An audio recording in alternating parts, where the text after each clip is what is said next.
The announcement jolted the cabin into a stunned silence. Passengers glanced at each other, wide-eyed, searching for someone, anyone, who might raise a hand.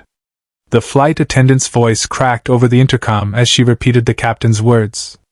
"Ladies and gentlemen, if there is a combat pilot on board, please make yourself known to the crew immediately." In row 10, aisle seat, a young woman stirred. Her head had been resting against the window, earbuds in, hoodie pulled tight. She blinked dazed, as the cabin buzzed with nervous whispers. Beside her, an older man muttered, "What in the world would they need a combat pilot for?" The woman straightened, pulled out her earbuds, and rubbed her face. Her hair was messy, eyes heavy with sleep, but her expression sharpened as she processed the announcement. She was 32, though her tired face made her look older. A civilian now, with a quiet desk job, long commutes, and a tendency to avoid talking about her past. But there it was again, her past, calling her back in the most unlikely place. She raised her hand. "Row 10, she said quietly to the attendant walking by. "I flew." The attendant's eyes widened with relief. "Please come with me." Passengers leaned aside as she stood. A mother clutching her child gave her a grateful look, though neither knew why. The woman moved up the aisle, heart pounding, instincts long buried stirring to life. In the cockpit, the captain's voice was calm but his eyes weren't.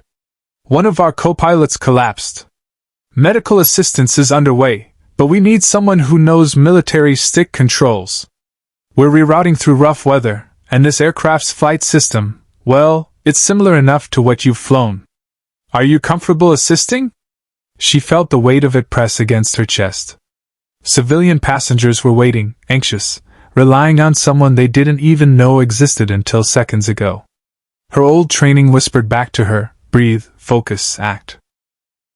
"I'll do it," she said, sliding into the right seat. What followed was not cinematic heroics, but steady, practiced calm. She followed instructions, corrected a yaw that could have turned dangerous, helped navigate turbulence that rattled the cabin. The captain glanced at her with respect, quietly trusting her judgment. In the cabin, passengers felt the shifts, the steadying of the aircraft. They didn't know her name, only that someone among them had answered when the call went out. A stranger who had been asleep just minutes earlier was now guiding them safely through the sky. When the plane finally landed, the cabin erupted into relieved applause. Passengers hugged, laughed, cried. The woman from row 10 slipped back to her seat before most even realized it was her. She pulled her hoodie over her head again, almost embarrassed by the attention that might come. But not everyone missed her. A little boy in the seat behind leaned over, tugging her sleeve. "My mom said you saved us," he whispered.